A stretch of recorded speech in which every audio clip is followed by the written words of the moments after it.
What's up, everybody? It is Andrew Hobner, no cap space WBB, here to break down what is probably one of the most pivotal games we have seen this WNBA season. The Indiana Fever, folks, getting a huge win over the Las Vegas Aces, and right on cue, our own Shawnee.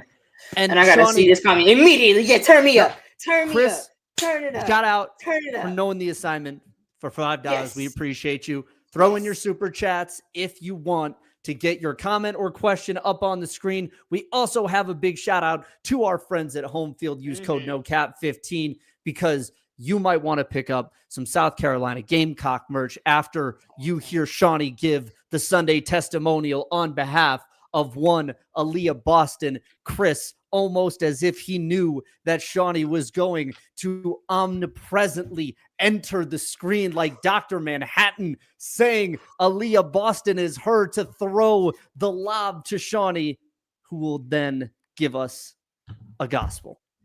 Somebody told y'all about Aaliyah Boston. Somebody told y'all about Aaliyah Boston, and I'm trying to figure out who it was, because somebody said she was generational. Somebody said she was... Who told him, Shawnee? Who told him, Shawnee? Who told him? Who?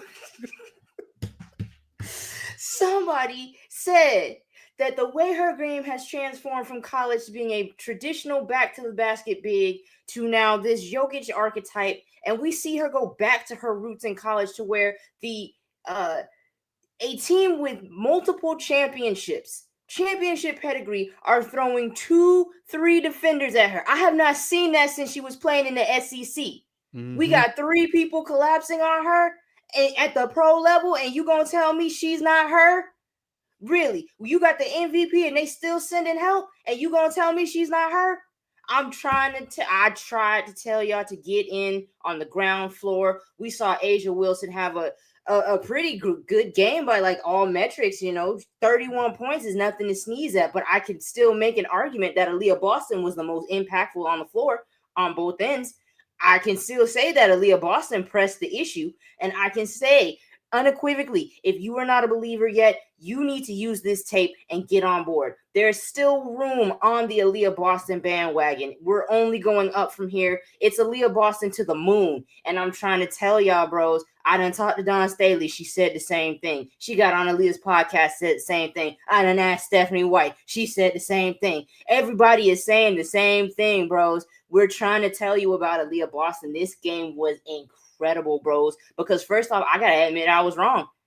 I said if the Aces won game 3, that's it. That's the series. They're not losing game 4 because it felt like they had control. They're in the driver's seat. They did not come out with their foot to the gas.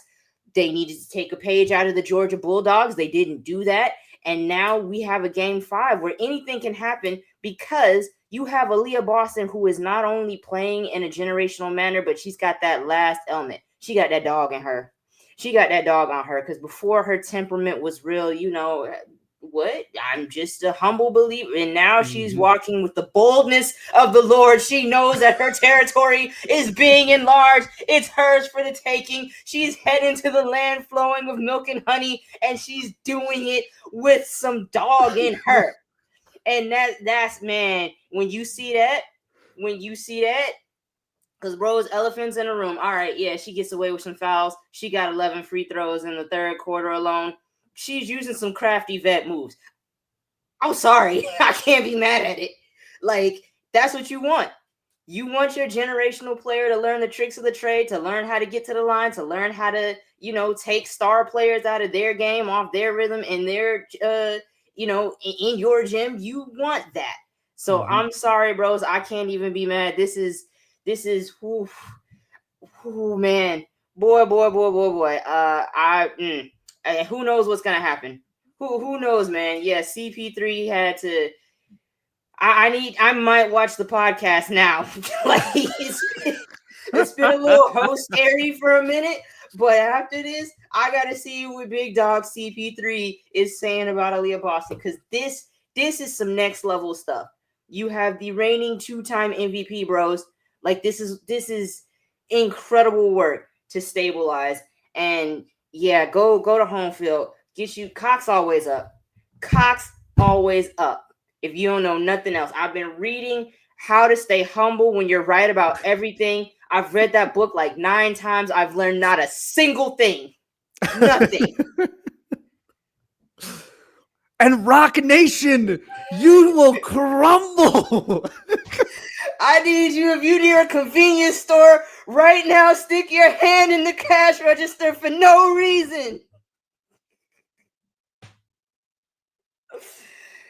Bruh, there's so much to talk about with how this game went. And Andrew, you can start. I'll take Fever since I'm already in that mode, but you can go ahead and start Ace's talk since you're technically our beat writer. You done been to more home games. Yeah, well, I mean, shoot, I think it's a competition between you and I. You're like our Atlanta Dream beat reporter at this point. I will say the amazing thing about what we saw today is kind of a final culmination of what began in 2020, 2021, which was Aaliyah Boston's journey and all this, right? And you got to go back. And this is where I think, and not to high horse ourselves too much here, but this is where I think like we at NCS, this is what we take a lot of pride in is the context of what has happened before to get us to where we are now. And Aaliyah Boston had a very interesting start to her career in which really the biggest thing she was known for right out the gate was a missed shot at the end of the NCAA championship in 2021. Now, there's this battle all year long about AB and Caitlin as the top player in the country. There is a whole lot of discussion about AB as the best freshman in the country. And then we end up getting post-COVID into that national title. Aliyah misses this shot that would have been a game winner against Stanford. And the media apparatus around the sport just kind of lost their mind with using this picture of Aliyah crying entirely too much. Like, where when we talk about a lot of the broader media critiques, or, you know, some people perceive it as like jumping at things that aren't necessarily there. That's the genesis of where a lot of that came from, was that period. Right. And Aaliyah Boston was right at the center of that. And so for the rest of the way through her college career and really through her first couple of years in the WNBA, there was this perception and question around her of, are you the type of player that has the dog in them? Or are you a player that has just some of that emotionality that we have tied you to via this one particular moment in 2021? Fast forward this 4 years, and what we have is a player stepping into their power in this way. And that's the coolest thing about, from that moment to today, you are watching a player kind of come of age in real time against a 4-time MVP, reigning back-to-back MVP, who is widely considered to be the best player in this league right now, if not one of or the greatest player of all time. And this player that had been sort of tied to the concept of frailty in terms of her media positioning for years, got to have this game in which the physicality was respected and was dominant and used occasionally to her advantage. You get this. That's cool. And these are what the best stories in sports are made of, is like, these are character moments. These are the things that we as writers love, that fans love, is the stories that build how we got here, that makes a performance like what we saw today all the more meaningful. And that, to me, is what is so cool about this particular matchup, because now, at least the way I perceive it to be, Game 5, even though it's in Vegas, can legitimately be a toss-up if this is what we're going to look at, right?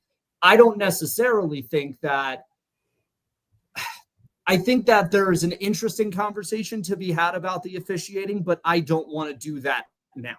I want us to go through the game now and get to the officiating at the end, because the performance in itself, even if you take away, you know, a discussion about the free throw numbers and disparities, Aaliyah Boston was dominant tonight.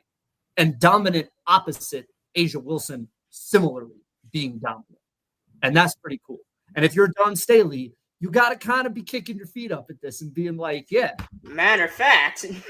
I mean, this is the legacy battle. Like, this is the legacy battle. I feel like South Carolina fans, and I'll leave this to you because this is your wheelhouse. Like, this has been the discussion for years, is like the torch was handed from one to the other, and now they get to meet as rivals on the floor, and they both carry this South Carolina culture with them. I think that's dope.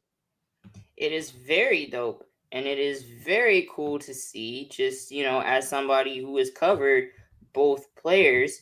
I'm going to share my screen real quick because it's funny you say that.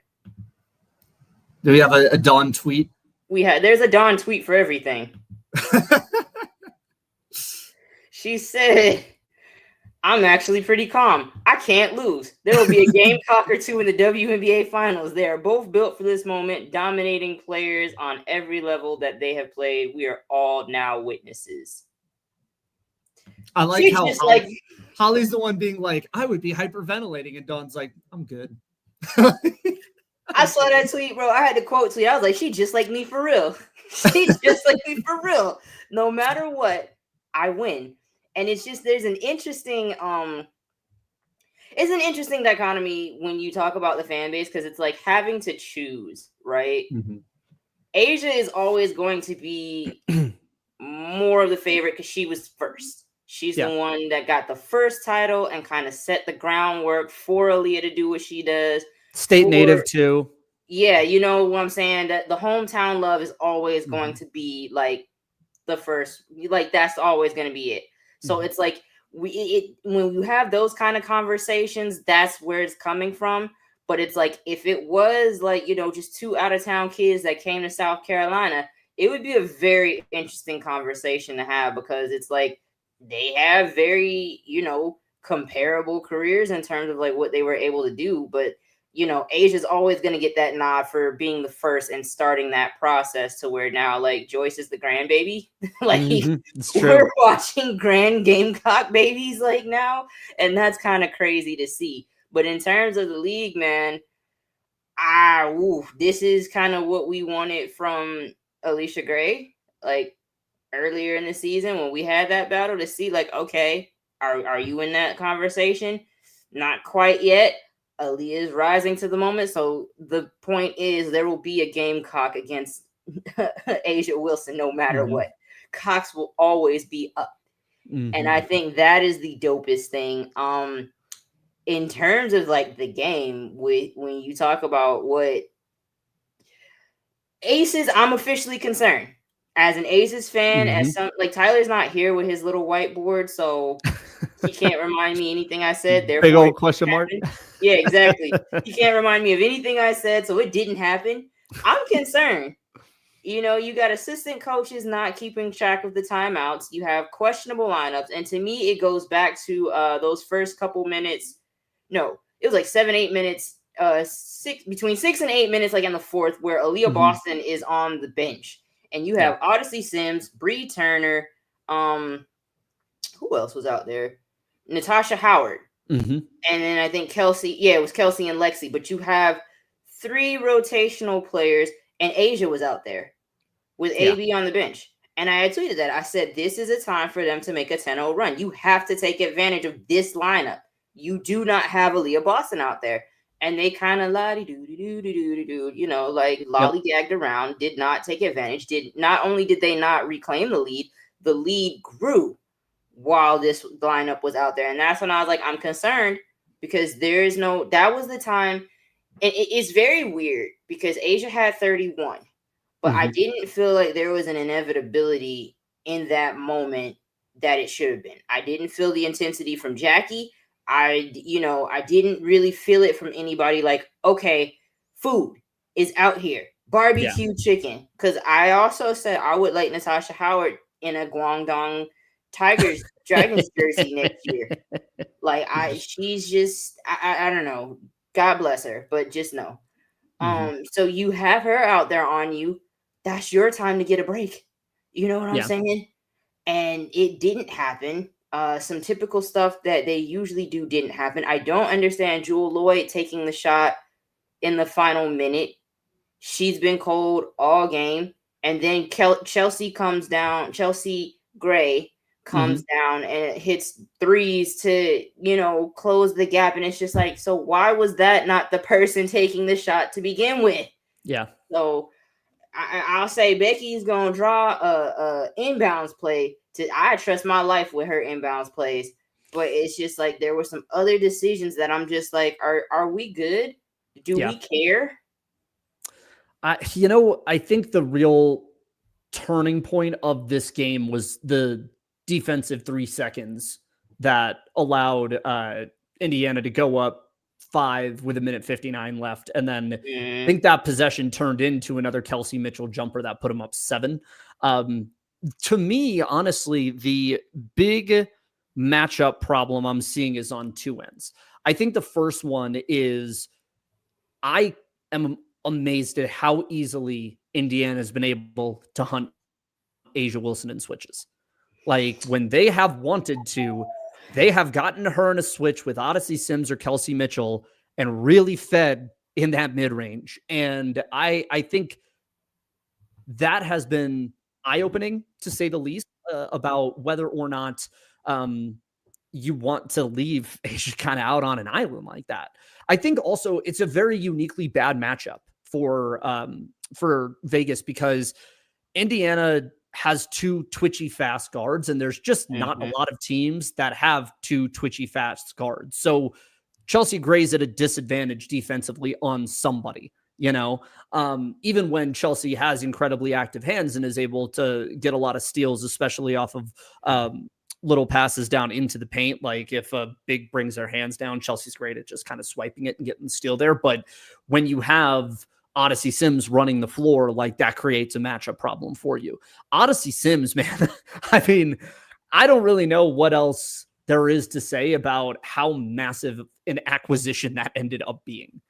I mean, 18 points in what could have been a closeout game on 6 of 9 shooting, 5 of 6 from the line. And there was like a period in the fourth, I think with like 3 minutes left, where she made like 2 or 3 straight baskets or had like 6 straight points for them. Yeah, it was between 6 minutes and about 3.5. Like Odyssey just shows up. She just shows up in these big moments. And I don't know what you're able to do with that if you are Vegas. I don't really know who else you can put out there if it's Dana Evans, which I don't think you can do. I don't think Jewel should go back into the starting lineup. And you need Chelsea out there on the floor, and if Chelsea's out there on the floor with Jackie, that means KB or somebody else has to guard at that 3 spot anyway. So you run out of answers a little quickly there. But even still, this is one of those things where Vegas didn't shoot the ball particularly well, didn't get to the line nearly to the same degree. I mean, we should talk about that. The disparity, 34 free throws for Indiana to 11 for Vegas, which is pretty massive. But I think this game is still a toss-up, even if I do have issues and concerns about where Vegas is and how they match up with certain players there. Yeah, and I feel like they didn't press the issue about the fouls. Nalissa gets a couple fouls, and I understand having to pull her and what have you, but it's just like, put her back in. Meg Gustafson is not the answer. I'm sorry. Like, she's doing her best, but like she's now picking up fouls because she's just overmatched. So I would have, put Nalissa back out there and just really, y'all got to work and make sure that Nalissa does not end up on Aaliyah Boston, because Aaliyah was punishing her. I ain't gonna hold you. In terms of like the officiating, it really felt like the refs were trying to see who was gonna crash out next. Like, okay, both of y'all agree with Cheryl. Fine, let's see who's gonna join Cheryl. Which one of you really bowed it in solidarity with Cheryl? Because like we get like a really fast paced first quarter, and it's like cool, they letting them play, but like not in a dangerous way. Yeah, like I feel like this is about to get out of hand quickly. But like they're letting them play. The pace is good. Everything's fine. And then after the half, that's when we want to start blowing the whistle on everything. And that throws everything off the game. Everybody is now like, who did I talk to about that? I can't remember. Oh, it was in the playoffs. It was either Atlanta or Indiana, but like one of them was like, we'd rather you call it tight to start. No, it was Nas Hillman. That's what it was. Yeah. She was like, I'd rather you call it tight to start, so we at least know, like, all right, this is what it is from the jump. Then like let us play and get comfortable and get rolling in a certain type of rhythm, and then all of a sudden you completely switch up on us and pull the rug from under us. And I get it, because that makes it really hard to guard if like I'm in my zone and I'm doing what I'm normally doing, and now the whistles, we're stopping every 3 seconds because what I was doing in the first half is no longer allowed, and I have to rewire my brain in that very moment to adjust to what you're doing. So that crew sucked. They're really bad. Yeah. I mean, they're like, they're a unique kind of bad, because you and I talked about this after the last game, after Cheryl's crash out. And, you had mentioned this crew in particular, they're inconsistent quarter to quarter. And that's just not acceptable for an officiating crew at this level. Cheryl is correct in that point that, if this were a random Wednesday, in the middle of July, okay, sure. You have a bad night. Okay, we all have bad days at our job. But this is the WNBA semifinals. These are like elimination games. And there is something a little weird, not weird, but there is something a little reactionary about almost like stamping your foot down and being like, we're going to give you this crew again, whether you like it or not. I thought that was kind of interesting. The fact that like the NBA's refereeing Twitter account got involved in this, like it all just feels very contentious when it doesn't necessarily need to be, but this is, it kind of tracks back to some of the broader circumstances at play between the NBA and the WNBA, and where the WNBA's officials end up in their union. They're represented by the NBRA. And so there's like this NBA component of the officials union. It's not for the W, so to speak. And it's just controversy after controversy after a certain point. And what is really interesting to me is, even with Aaliyah Boston getting to the line, 11 times in the third quarter alone, Vegas still won the quarter, 24-21. So it didn't necessarily prove to be any real turning point. It really just disrupted the pace, because beyond the timeout snafu, Becky Hammon was amazing on her challenges today. I mean, she got two pretty clear no calls correct at pretty pivotal moments in the game. That Asia foul in particular on Kelsey Mitchell, where like Kelsey goes like Marcus Mariota Heisman to like push off her in contact, and Asia swats and doesn't even get her at all. And Becky threw down the challenge and overturned it. And I don't like that this is becoming a pissing match that feels like it has the potential to take away from the game itself, right? Yes. Because it was super easy for fans to go to Twitter after this, or go to Blue Sky or Threads or wherever, and say, here came the refs with their BS again. And I don't like that has the ability to be a talk like this. Becky Hammon, they had 34 free throws and we had 11. Factually correct. Technically correct. The best kind of correct. That's to your point. Like, you don't want it to come. Yeah, like, and for better or for worse, a lot of people aren't gonna want to look at it like with nuance. Like, well, that happened, but like y'all also did X, Y, and Z, and you also didn't know how many timeouts you had, and you also, so now it becomes like, I don't want to say a cop out, because that is a thing, but I think we focusing on some other stuff. I think it's tough because at the end of the day, Chelsea and Jackie both play 38 minutes and Asia plays 36. So like, yes, foul trouble and rhythm affectation, like I get that, but ultimately it didn't affect how long your superstars were on the floor for, like it didn't change anything about how you played. It just it could have disrupted some rhythm offensively or defensively, but even still, I mean, the looks were still there for them at many different points over the course of this game. Jewel Lloyd had a bad night, 2 of 7 from 3, 2 of 8 in general from the field. Generally, you're going to lose a game if Jewel doesn't play that well. You know, if she needs to be the spark plug off the bench. And Alyssa had another solid night. I think she was a little more neutralized on the boards. But this was kind of a weird game in that I feel like the front court wasn't really battling in the same way. I don't know. I really liked what I saw out of Indiana today. I mean, this is a team that continues to defy and surprise based on the fact that they play like a team with absolutely nothing to lose. Like, this is such a house money type of story now. And that's what's going to make this interesting going back to Vegas, right? And there is something cool about the fact that this is how rivalries are built. Much as it was in prior seasons, right? Like Lynx Sparks from 2015 with the controversial late call, the tip back in. Yeah. That's exactly what this type of stuff does, right? Lynx and Mercury, by the end of this series, I think Lynx and Mercury can become a rivalry, even though the rosters are going to change over a little bit.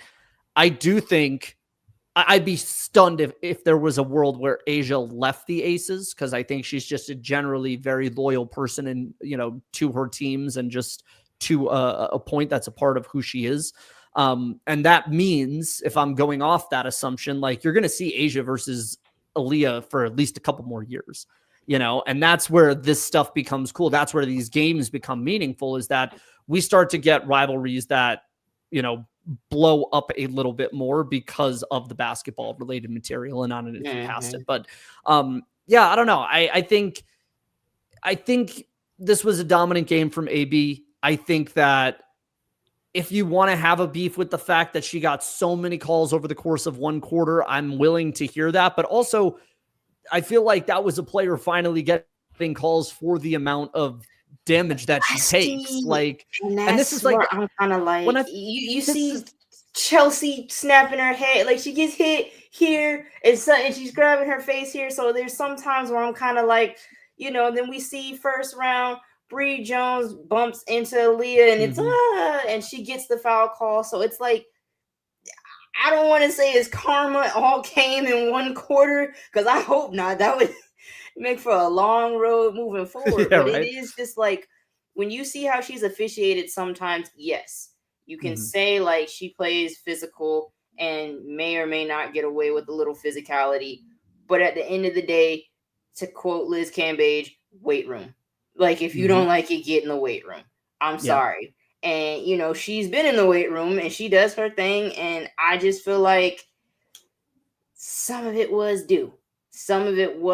With Indiana. They are so hard to kind of gauge, because it's like they're not consistent.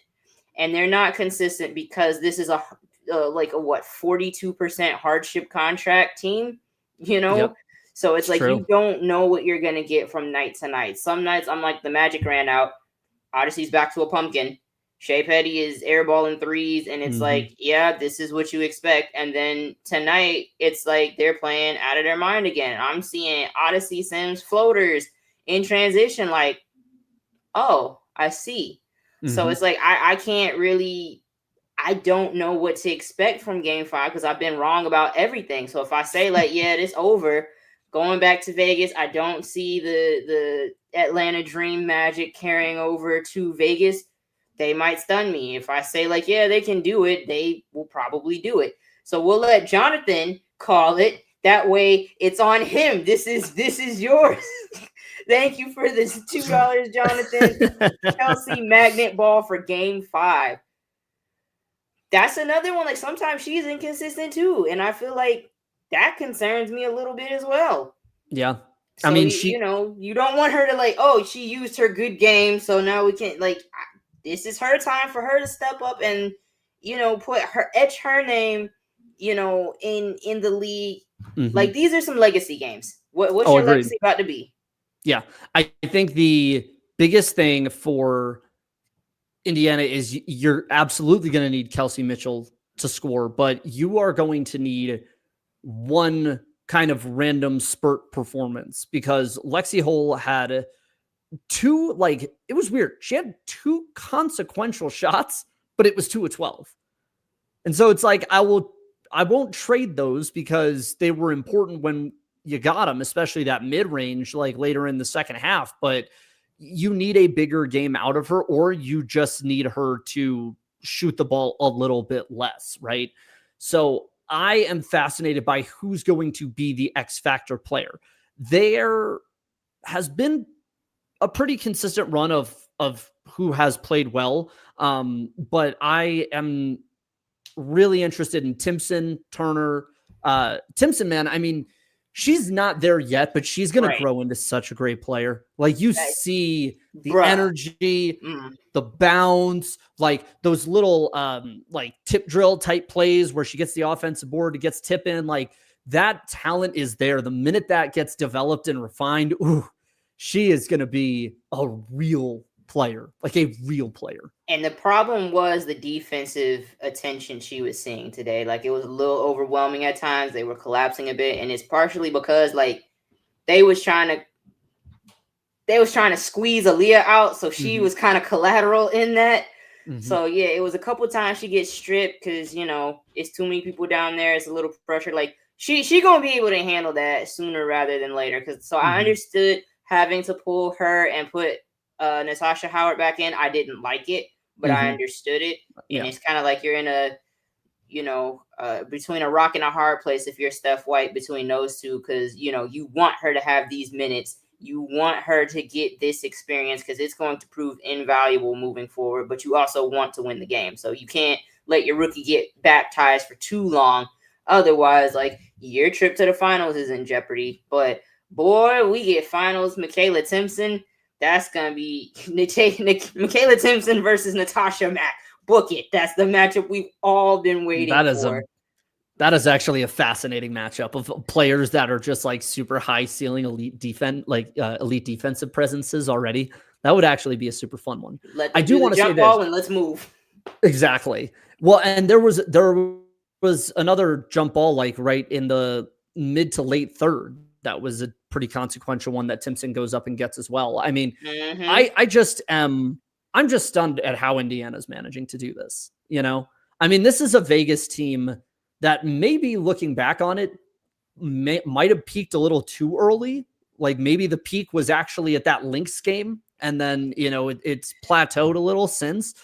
But I do think that the talent on paper is better with this Vegas team. Like, this shouldn't be where it is right now. And yet Indiana's managed to do this and put it together. And, you know, it's not a Ewing theory thing. It's not a thing where like I'm, you know, happy or pleased that Caitlin Clark had to get hurt to get here. But I do think on some level, it is an interesting thought exercise that as Caitlin has to sit out for this year, Kelsey and Aliyah have to be the people to step into killer mindsets and roles. And Caitlin is on the floor. Sure, the ceiling and floor become immediately higher as a team, but in the long term, 4, 5, 6, 7 years down the road, do you get the same guarantee that Kelsey and Aliyah have this kind of killer in them for that time span? I feel like what makes this cool and what I would be really optimistic about if I were a Fever fan is that when Caitlin comes back next year, you are still going to have, at the very least, Aliyah on a cost-controlled rookie contract. And this is an Aaliyah Boston who slimmed down, worked on her agility, and basically put the pieces together of the physicality with which she plays with the fluidity with which she has developed. And now the killer that she has shown herself to be. And now if you're Caitlin, you get to walk back into that. That feels like something that if you're an Indiana fan, I don't know if you make the trade of injury for this, but I do think you are not going to be upset at what the long term is going to be when you have Aliyah and Caitlin for the next however many years together, you know? Yeah. And for right now, it's about like, do I even want to bring this up? Because we were talking about this in the Discord. Join Ball Nors, pull up on us, man. Subscribe. come kick it with us in the Discord, because we was talking about some stuff. The bench mob, you know what I'm saying? Like, it's cool. It's cool when it's cool until it's not. Like, don't become a distraction, bros. Like that clip that came out with, like, if your assistant coach has to come and tell y'all to chill out, you're already doing too much. Reel it back in. And, you know, I'm just seeing out the corner, you know, with the cameras, like Sophie standing, you're trying to make it a moment. Like, just relax a little. And I did not like, you know, how she was interacting with Brianne January. I did not like, you know, Caitlyn sat down, but was still looking down, you know, twirling her finger, trying to get. I don't like that. I'm still a little confused of the positioning of those three. I'm not really feeling that. Because like when you ask Stephanie about it, she kind of doesn't want to draw. Like, I asked her about, you know, the Coach Caitlyn type stuff, and she doesn't want to draw attention to it, which I now understand. Yeah. So to now have them sitting right next to the coaches, like, I know Caitlyn is kind of involved with the huddles, or has been, like, throughout the season a lot. So, like, her positioning there, but it's just like at a certain point, y'all aren't fans. You're still at work. You got to chill out. And I think the bench mob has become a pivotal thing. Like, it was crucial on the road in Atlanta. It was crucial in Vegas. You do need that energy. So I do think it has a point. It has meaning and it has a purpose in this movement of what they're doing. I love the Black Forces. I love holding the shoe up like it's Simba and Lion King. Keep all of that. But, like, once you start drawing negative attention, you don't need that. And that's where they have to grow up a little bit and understand when you're helping your teammates and being engaged, being supportive. Love all of that. I love seeing the chemistry from this team and how they keep each other going and how there are no sad faces, you know, when you're on the bench, because this could be tough for her. You know what I'm saying? Like, you're the number one pick and you got to watch your team succeed without you. Some people would sulk. Some people would pack it in, but, like, everybody is still just as hype as if they were out there. So I love that. Keep that up, but do not become a distraction and, you know, draw negative attention. That's my thing on it. I have a piece, but I want to shout out our buddy, Mr. Ghost of Gerolitis, always a solid listener of the show. If Indy wins, Becky's got to retire the hoodie blazer. I think that has to happen regardless. I think the assistants have to stop wearing it. Yeah. I think that's the issue of it's got to be a Becky thing. Yeah. You know, because here's the thing. We got tricked by the hoodie blazer because we started equating a hoodie blazer on the assistants of, like, they have they have Becky's coaching acumen in jeans. And what we ended up seeing was only one of them had the juice in year one. The second might still have the juice in year two. I still believe in Tyler Marsh. But I think when we think hoodie blazer, I think we associate it with, like, you're automatically a good coach. I think the hoodie blazer has to be like, Nebraska had, like, the black jersey in the 90s. Like, if you hit the hardest at practice, like, we had a thing like that at our high school. Like, Allen Iverson had the arm sleeve, and only coldest of cold hoopers back in the day had an arm sleeve. That's the rest of us just, like, cut socks up and put them on our arms. But, like, you did not wear that unless you were top tier. Correct. So I'm right there with you. Yes, it's like 10. It's like wearing the number 10 in soccer. Like, you are him or her, you know. And I think if you have the hoodie blazer, you absolutely need to have the juice, because it requires you to have the juice properly. You know what I mean?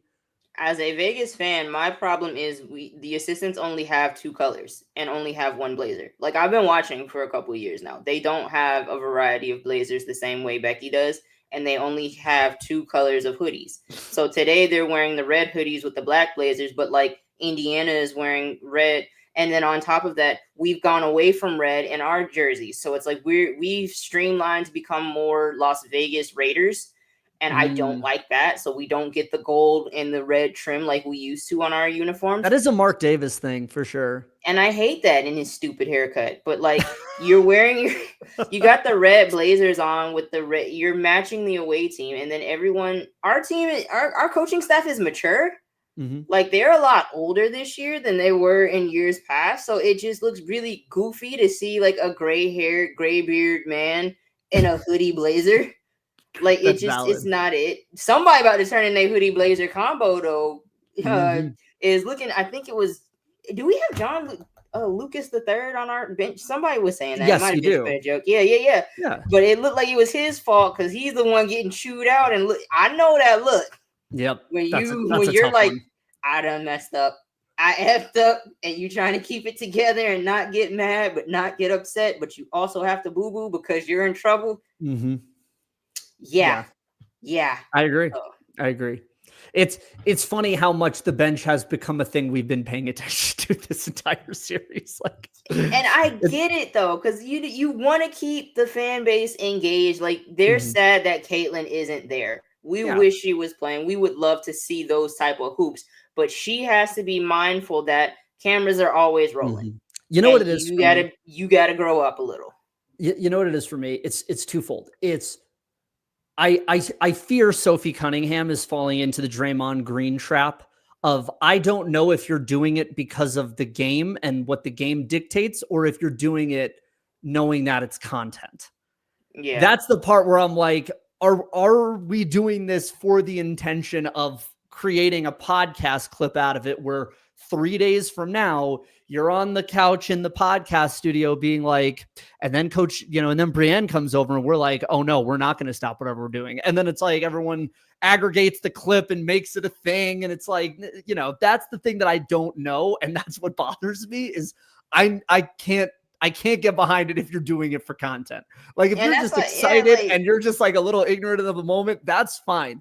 But if you're doing all of this knowing that you are creating content of some type, I can't with that, because like at a certain point it becomes, it becomes more about what is the team, like where is the focus and where does it lie, which is funny to say, right? Because they're going to game 5 of the WNBA semifinals, right? Like, this is not one of those things. I want to be very, clear to everyone what we're talking about is like, I don't think this is something where we'd call it a distraction to the team, right?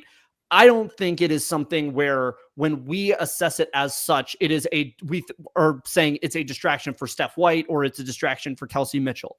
It's a distraction for like me as a viewer, and I think it's okay to make that, a distinction that, we're not saying it's going to fundamentally alter the outcome.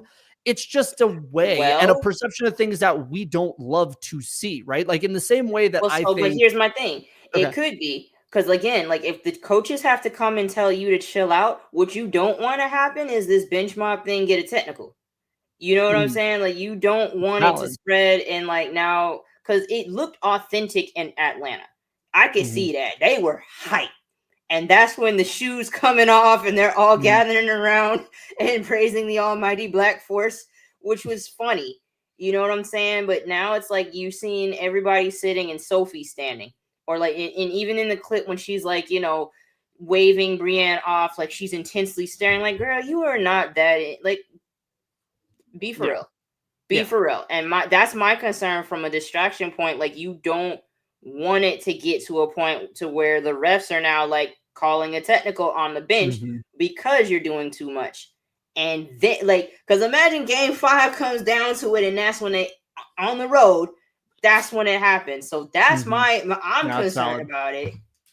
I think I think the one thing with it is the consistency in terms of how we critique it has to be even-handed, right? Like, if Dawn Staley calling into question the awards voting process on Twitter, like, you find grading or a concept of doing too much, then I think it's fair on the other end of it to be like, yeah, I think they're doing too much here too, right? Like, it's just consistency in the argument. And shouts to Joe, always a favorite of us at FCS. Joe, we've been here since Pac-12 After Dark, big dog. Like, we locked in.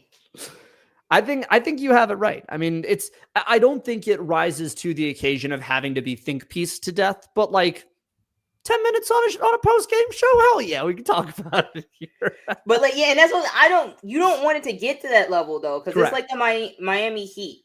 right? When LeBron gets there, you got to protect the locker room and make sure that there are no extraneous headlines. You know what I'm saying? Like I think that's valid. keep it tight. And with the Indiana Fever, y'all, everybody is always looking for an alternative headline when it comes to y'all. So just don't give them one. Be hype, be supportive, be good teammates, and part of that includes knowing when to reel it in. Yeah. You know what it reminds me of is when the Golden State Warriors were entering like the light years era. Oh God. You had the fun, and you know this, like you had the fun of Steph and the deep threes and, you know, all of the fun celebrations and everything. And then it got to a point where it started to feel a little smarmy, you know? And once it started to feel smarmy, it started to become not as fun because it started to feel like you were rooting for Cobra Kai, you know? And I don't want to root for Cobra Kai, you know? I want to root for Mr. Miyagi.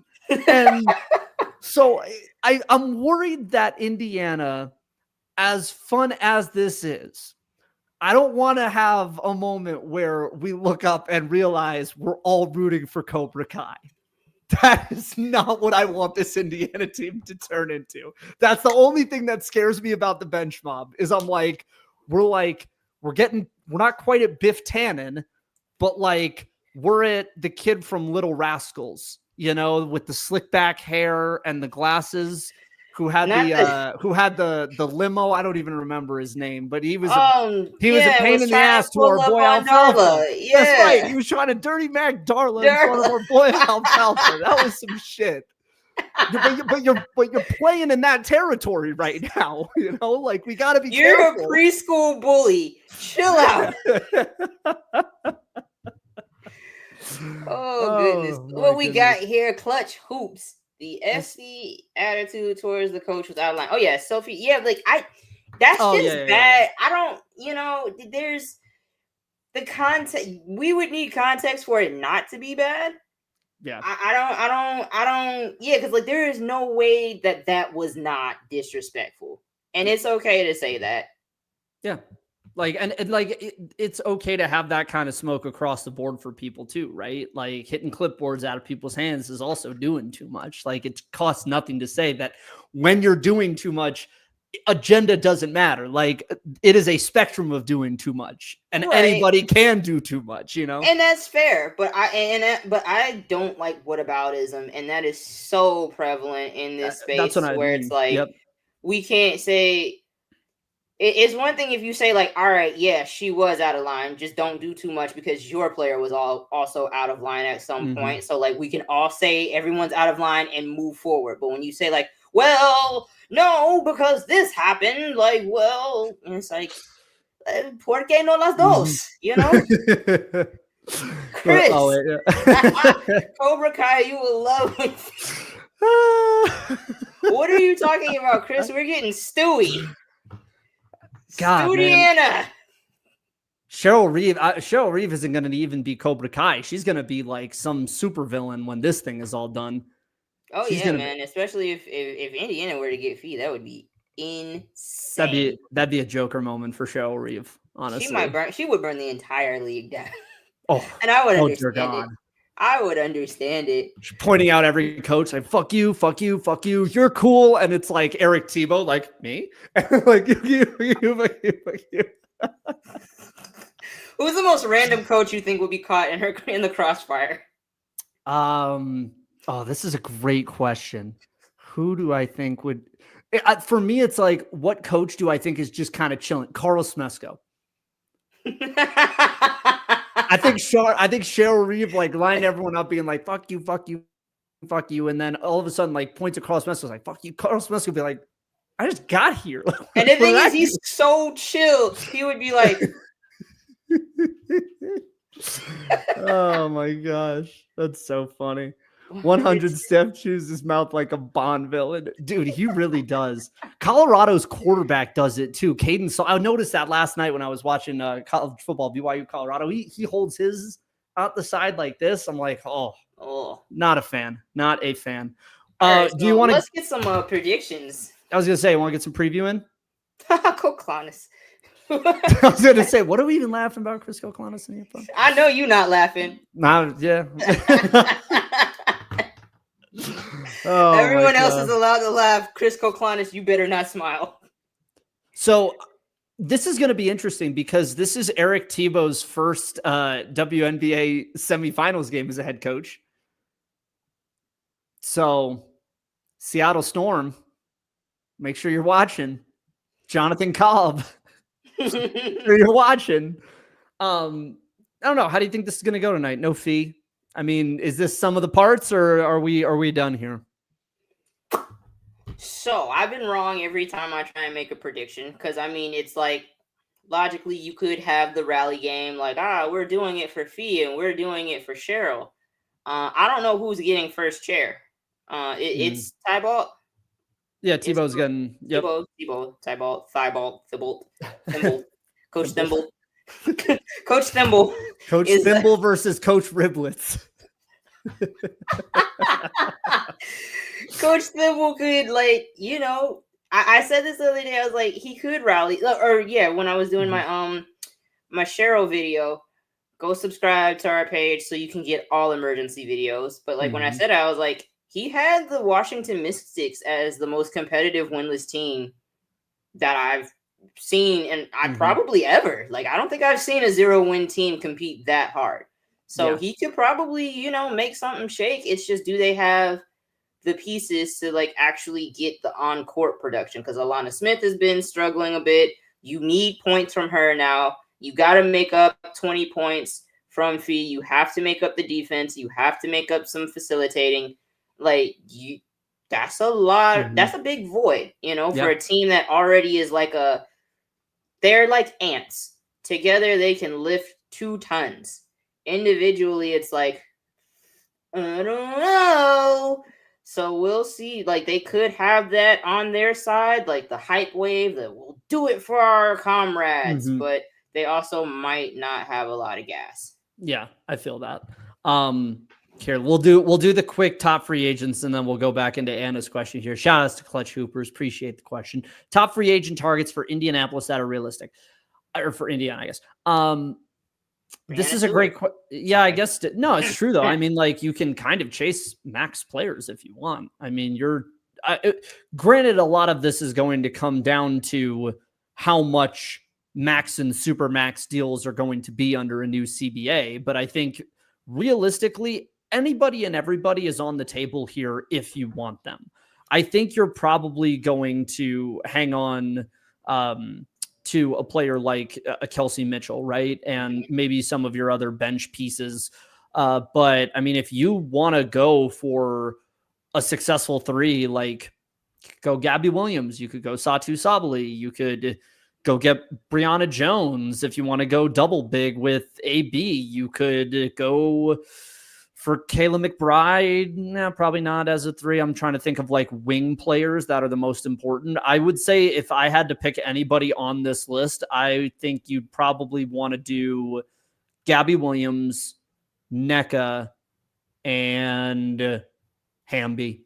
I think those are probably my 3. I mean, Fee, if Fee really wanted to come, yes, but I don't know if Fee is the type of player that will want to go and be a clear number 2. I don't think at this point in her career that is what she wants, nor is that what she thinks of herself. So I wouldn't put her on that list just yet.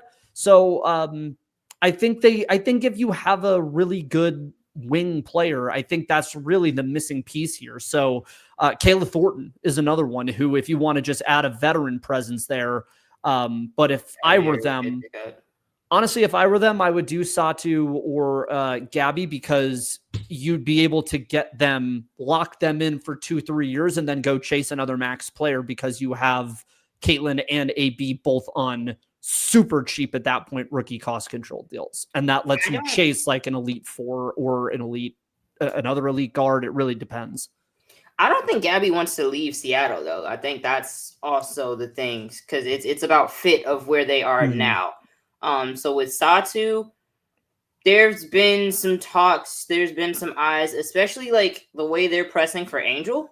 right? So it's like you can't have Angel, Satu, Kalia, and Alyssa Thomas. Somebody would have to go if they do make that trade and try and like get her. So if you do a 3-way and Satu gets to Indiana, you know, I think realistically, like somebody said, an Azare Stevens would be great because that would to me be a lower key player, affordable. I feel like it kind of depends on who you get, what you do with this year's bench. I feel like Aerial Powers and Odyssey are kind of like, those would be my top priorities if we're going to keep, but like, let's see what we can get first. Because otherwise, to me, everyone else can go. Thank you so much for your services. I appreciate everything. Love what we had. This was a great run. However, you have to go. Yeah. We'll give you some Cheez-Its on the way out. It's okay. Not the Cheez-Its. But yeah, though, like I think any wing player would be good. I would go after Alana Smith.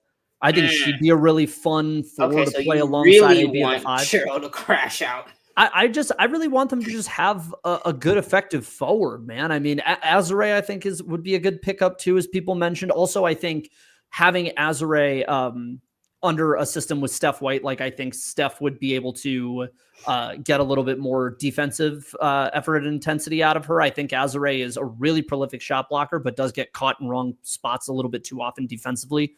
I think Steph would probably do a good job at getting that under control. Outside of that, I don't really see too much. Like I want a 3-4 wing player, and I think that's probably the thing that they would need more than anything else. I want to go to Anna's question because it pertains to the game tonight. Do you think officiating on AT will be tighter? Yes, I do. I think this is going to be a case where that last crew is gone. They officiated today's game between Indiana and Vegas, mind you. I think this new crew that's coming in doesn't want to be associated with that. So it would not shock me if this crew was like, from the jump, we're calling it tight and we'll see where it goes. I would be absolutely stunned if they came out and just let it go in the same way. Because there's people on that floor that will fight. Like, this is not a set of teams who do not feel that the hands are rated E for everybody. Like, this could get, to a place where I don't necessarily need this to be a battle, on the floor in the way that it was in game 4. So, or game 3 rather. I would hope that we get things a little bit cleaner off rip. And this might be interesting because you're going to see heavier doses of Jessica Shepard for Minnesota. I'm really curious. Like, we're going to see Masha. Want to see if we get Anastasia Kosu, the Russian rookie. She's, she hasn't really played any minutes in these playoffs, but again, without Fee, you have the numbers in size in your front court. And I'm kind of shocked that they haven't necessarily tried to do anything with that, right? Because Tibbetts is already playing a slim bench. He's not playing Kalani Brown to try and counter Minnesota's size. And yet Minnesota, to me, has the depth and size, even with Fee being out of the lineup, and you're not trying to make him pay. And I'm curious if the officiating does get a little tighter, if you just try and utilize that and just throw bodies at AT and hoping you get her in trouble that way. But if it's anything that we saw today, it might not be that case. What do you think? Yeah, because I think they also want to differentiate themselves and distance themselves from the bad refs. Because we got the picture of the anti-Avengers, these are your officials for tonight, and it's the same crew that ruined everyone's lives last, the other night. So I think there's one, they want to distance themselves. I think refs do kind of care about this, and then 2, you don't want it to happen twice. And yeah, so I would expect it to be called a little tighter. We're not going to see what we saw this past game or this game we just watched with Indiana and Las Vegas, where you're getting to play the entire first quarter. I don't see that. I don't see that either. This is going to be fun. It's going to be tight, but I am really, really curious about who gives us the big game on Phoenix's side. We have had kind of AT giving us really her best playoffs of her career, at least in my opinion. But we've had sort of mixed bag performances. Last week or last game, game 3 was the first time we got really 3 good performances out of their big 3 all at once in Phoenix. I'm curious to see if we get that again. If we manage to get Ka, Satu, AT all over 20 points again. Because if you do that, I have a hard time seeing how you are able or how you would lose that game. It just feels like if you get the 3 of them, not much else really matters in that respect. Yeah. So we'll see. Coach Riblets, you better keep that energy though, because he was like, officiating's fine with me. I don't see anything wrong with it. Like, I love that though. Like, boy, if I was Cheryl, I'd have bust through. I'd have been like Lisa Luder. This is not Big Ten protocol. I would have been furious. You would have seen me come through that backdrop like the Big Bird and busting in the house, kicking it in. What did you just say? Dude, Cheryl feels like the coach I would least like to scrap with in the WNBA too. Like, see how many people it took to get her off that court? Yeah, I think like Becky. I think Becky is the type that would fight dirty but have a clean conscience. Brondello doesn't strike me as the type of player that the type of coach that would give you like. That's true. They do have a certain panache to them. If really that wild that road, you gotta stay ready. That's right. You kick a spiders like this Komodo big. dragon. The spider's the size of my head. But yeah, no, Cheryl I think would be the person I would lead. Cheryl feels like she would scare me by just speaking. Like by the end of that post-game presser, I was sitting in a room and I was scared. Like. Have you ever had that happen as a member of the press, Shawnee? Have you ever had like that happen where you want to ask the question of a coach or a player who's really pissed off, but like I can't because there's a 50-50 that they're going to jump this dais and like beat my ass right now. Like I had a couple Mario Cristobals at Oregon where I can't, it was after either a bad game or a bad practice. And like Mario does this thing. I don't know if he still does it at Miami. And this is all love to Mario. I think he was actually very fun to kind of go back and forth with as a member of the press corps. But like he would do this thing where he'd give you like a 4-word answer and then just stare at you. So you'd be like, what's the status of this player? It'd be like keeping it in-house. And just like kind of stand over you like that. And every now and then there were a couple questions I'd hold off because I'd be like, yeah, you might just stomp me out right here if I do this. And that is what Cheryl kind of gives, where it's like Becky, I don't think scares me when she's mad because I feel like Becky will like be willing to kind of meet you and talk about it because she's hopped up about something, like she's mad about something. Cheryl, I feel like is I don't want to talk about it.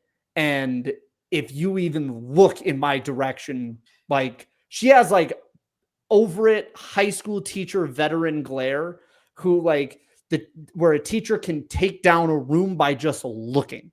They don't need to crash out. They don't need to yell. They just have to look at the class, and the class, no matter how bad, is like, yes, Miss Reeve. That's Cheryl to me, and always will be. I've never gotten pro crash out Cheryl. Like that. I guess that's interesting perspective. Because Johnny's like, get me off of this right now. We are off the rails. Because I know all right, they're gonna be pissy, and having covered football, they're gonna be pissy if you ask this. Like, here we go. But like, I've never been, and maybe that's because I'm a woman. Like, you're not gonna hit me. Or if you do, like, that's go, do that. Yeah, let's go ahead. So, like, my concern has always been, like, I just don't want to say anything smart because I know you're grandstanding. Like, all right, bro, you doing a bit much. Like, ACC basketball, they used to say, like, Coach K and, like, Jim Boeheim were, like, really bad about that. Like, you ask a simple question, and now they're, like, railing you to hell. And I'm like, I ain't got time for that. You lost, not me. That's not my fault. Y'all suck. But like my concern would be like laughing Like if I saw Cheryl like getting all the way crazy, dude, I too. and I would have to sit there and be like, You're "You're like, absolutely right, Coach. My laughter is in agreement, not." dude, I like. Could you imagine? And like, I'm surprised coaches or players don't crash out more like this, because imagine you're like in a room with people and you crash out, or like you have a crash out in your office in front of people, and someone is just looking at you like this. Yo, and that's how I was like, I look stupid. I know I look would dumb. lose it. I would lose it. Like I have no. You guys fell behind pretty early. It got out of hand pretty quick. Mentally, how do you feel like you are ready to absolutely destroy a door like Diana Taurasi, and you have somebody sit there and go, Cheryl, like, I need a new phone case. My phone case. Somebody would have cracked Android. Minnesota's Star Tribune.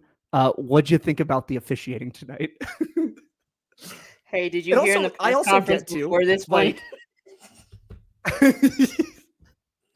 Like we all make these, like we all do these as reporters when we're young, right? Like when you're really early and really starting out, and sometimes I still do this in interviews, where like I will do like a long preamble to get to the question sometimes, and I can't imagine being Cheryl Reeve if the question about like if she didn't even step out, right? Like if she had that whole thing on officiating and then sat there to take questions, and someone is sitting like, Coach, with 3:48 left in the third quarter, I think we saw Jessica Shepard out there on the baseline, Kayla McBride and Courtney Williams, like 2.5 minutes, and Cheryl's just stewing in it, like ready to just kill somebody, man. Like sometimes I do have to give better grace to coaches and players, because we really can be the fucking worst sometimes.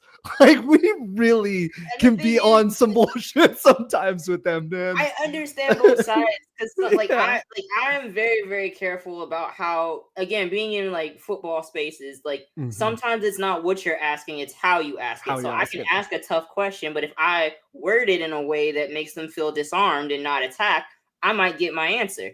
And sometimes it's like, if I talk too much, they're going to get pissy, because like, what is the point? Where are we going with this? Hey, all right, bro, what? And then now you're really shook, like, because like technically press conferences are public speaking.